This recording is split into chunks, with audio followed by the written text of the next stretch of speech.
Good morning. Happy Saturday. Happy weekend. There's a little bit of sun coming in, so I actually look all right on the camera today. Yesterday, I wore this black turtleneck, and I watched the video after, and I was like, you couldn't even see me hardly. So thought that was kind of funny. Second to the last episode, you guys. Thank you so much for watching and tuning in. And thank you so much to everyone that's contributed to my fundraiser so far. Again, if you don't know what that is, go read. It's on my Facebook wall. It's to send me to Heroic Public Speaking so that I can really hone this keynote and be part of a network that will help me get this message that I have out to sort of the masses. So I'm really excited about it. Just going to pull this a little forward. All right, you guys. Today is one of my very favorite chapters. It's something I'm really passionate about. I hope you are too. So I may as well just get right into it. This is chapter 29, The Truth. How many times have we heard the saying, if you can't love yourself, how can you love others? Right? We hear it all the time. I love, for anyone that's watched RuPaul's Drag Race, I love that every single one of RuPaul's episodes ends with this idea, and he says it in a much better voice than I can. He says, if you don't love yourself, how the hell are you going to love anybody else? Can I get an amen? And then everyone goes, amen! And he's really passionate about saying that, right? And if you know RuPaul's story at all, you know there's a big reason that he ends every episode with that. Another person that I just absolutely adore, I've mentioned her several times throughout the story, is Mel Robbins. She's the author and creator of The 5-Second Rule. If you don't know about that, go read it. And she's one of my very favorite motivational speakers because she just is so blunt and powerful. And every week, she sends an email newsletter to those that have subscribed to it. I'm one of them. I get it every week. And at the end of every single newsletter, she says, in case nobody has told you I love you today, let me be the first. I love you, and I hope that you love you too. So she's another powerful person that's, really saying this all the time. Love yourself. And at the present time, especially amongst us millennials, all the other generations can say what they want, but I hear it a lot with millennials. There's this sort of fad going around, if you will. I don't think it's just a fad, but it's really popular, and it's this entire idea of self-care. Take care of yourself, love yourself, nurture yourself, pamper yourself. And it gets a lot of attention these days. Another one of my favorite books that I've read recently is by an incredible woman named Jen Sincero. And she's the author of a couple books, my favorite being You Are a Badass. And at the end of every single chapter, she ends it with the same decree: love yourself. And in several places, she adds on to that, because it's the holy grail of happiness. Oprah Winfrey. Who knows Oprah? Her talk show, went on for 25 years, and she made it her personal quest to teach this concept of love yourself to her viewers in almost every single episode that she put out. Love yourself. And, it took different devices, but it came out all the same way. Love yourself. So throughout this story, the story that I've shared with you for the past 3 months in these videos, there have been many times in which I've offered some sort of life lesson, a little nugget of wisdom that I've gained throughout my years. And, I brought them up because I think that when applied, they really can help you. They've helped me. They're things that I've learned. They help your situation, something that you're out to achieve. You get it. We all have these little nuggets of wisdom and life lessons that we've learned. So throughout this story, I've shared a lot of them. One of the very first ones that I shared was the concept of keep digging. And I learned that really young. Setbacks happen and failures happen. Unforeseen, super unfortunate things happen. And we can either let them get the best of us, or we can keep digging. And I think we all know that that's true. Another one, you get to choose who you want to be, the victim or the champion. And neither is actually predetermined for you. Even when we make the choice subconsciously and don't recognize that we've actually made it, we did. We made a choice who we want to be, the victim or the the victor, the winner. And you can go through so many scenarios like that. That's another life lesson that I've learned and I wanted to bring into the story. My childhood and teenage years brought another big slice of life wisdom my way. And that was that family doesn't just mean the one you're given, it also means the one that you create. And sometimes the one that you create is definitely more your family. And you know what's wrong with that? Absolutely nothing. Family is what we make it. I remember back to one of the episodes that I shared, I used this Native American word that I picked up a few years ago, and it's called Teospe. Forget which dialect or tribe it comes from, but it means the family that you create. And that's just an absolute truth that I've learned. We create our families, and that's it, right? The conclusion of my college years brought another amazing nugget to me, and it was this. Maybe, just maybe, there's another way. Just ask yourself what you think, what you believe, and what you want, and simply consider that there's another way of doing things. That was a huge, huge life lesson for me, and I know that for others that have learned it, it changed their lives as well. Here's a big truth.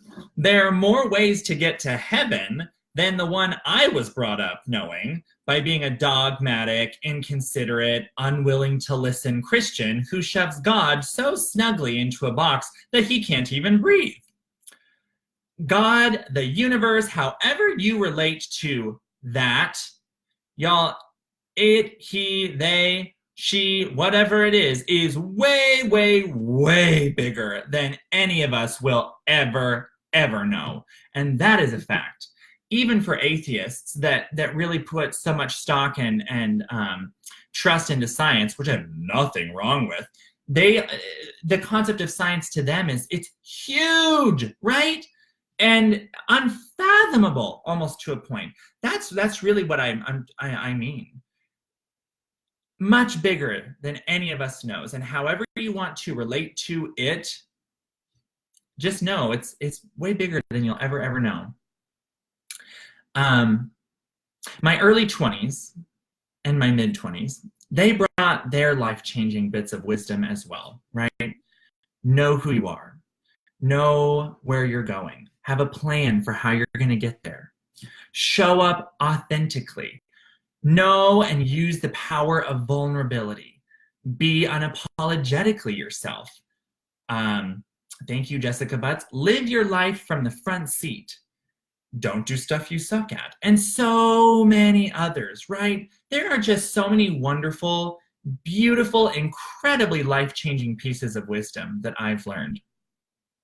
Some of them have been learned through trial and error, and some of them have just kind of simply been absorbed into my life. I've heard something and it meant a lot, but regardless, all of them, and I mean all of them, have made me who I am today. Literally all of them. These life lessons, and the experiences through which I learned them. Trauma, abuse, guilt, shame, rejection, enlightenment, perseverance, recovery, acceptance, all of them. And I'm not sure any of us will ever be able to explain why we go through the things that we go through, the good, the bad, the pleasant, the unpleasant, the helpful, the hurtful. But I do know this. There is one piece of life wisdom, an absolute truth that has influenced and impacted my life more than any other. And when I learned it, everything changed for me. Absolutely everything. And when I look at anybody in this world who I see or perceive as succeeding or successful, happy, content, doing big things, helping other people, living a life they love, they all, and I mean all of these people, have one thing in common more than anything else, and it is this: they love themselves. They love themselves. It is the most powerful thing I know of. Because they love themselves, they say yes to themselves. And because they say yes to themselves, they say yes to others. And because they say yes to others, others say yes to them. Let's use another fun little example. Because they love themselves, they say they're worthy of love and belonging, and they say it to themselves. And because they say they're worthy of love and belonging to themselves, they say it to others. And because they say they're worthy of love and belonging to others, others say they're worthy of love and belonging to them. Y'all, if you got nothing else from the last 28 videos I've done and this entire project, get this. Loving yourself is the birthplace to everything in your life. It's an absolute fundamental truth for me and for so many others. Loving yourself means taking care of yourself. Loving yourself means investing in yourself. Loving yourself means fill in the blank in yourself. You name it, I almost guarantee that it starts with loving yourself. It is so incredibly powerful. And when coupled with the idea that we get the love and acceptance that we give, it becomes even more powerful. It's phenomenal. When you give love and acceptance with strings attached, guess what you get back? Love and acceptance with strings attached. When you give love and acceptance with preconceived, predetermined notions of how it's going to go, for whatever reason, maybe they're influenced by your past or your thoughts, your beliefs, whatever, you're going to get love and acceptance back that is full of preconceived notions and predetermined things about how it's going to be. Okay, so now one might ask, this is going to come up, right? Okay, so then why is it that sometimes you give love and acceptance really, really openly and freely, and then it's disrespected and taken advantage of, and sometimes you wind up really hurt? Like, what about that? The only answer I have to that is read every single thing that Brené Brown has ever put out and taught us about the power of vulnerability, and you'll get an idea. I don't think we're ever going to be able to answer why hurt and heartache exist in this world. I don't think anyone's ever going to be able to answer that. But I do know that without trying and without going for it and without being vulnerable, life isn't nearly as full. And trying and going for it and being vulnerable all start with the same thing, and that is loving yourself. Now, I know that love is very ambiguous and it's open to interpretation in so many ways. Obviously, it means a lot of different things to a lot of different people in a lot of different situations, right? And yes, we have examples like the one that's given in 1 Corinthians to try and define love, say what love is, and so many others have done the same thing. They've attempted to define and describe what love is and make sense of it, right? But regardless of the actual accurate definition of love and what it means and looks like for you, I can tell you with confidence that I know what the opposite of love is. And I think it's important because too many of us don't actually consider it and how dangerous it can be. The opposite of love, my dear friends, is not hate. No. The opposite of love is apathy. And apathy means I don't care. That's the opposite of love. And when we don't care, here's what happens. We don't say yes to ourselves. We don't take care of ourselves. We don't invest in ourselves. And the list goes on. And the effects of not caring go even further than that.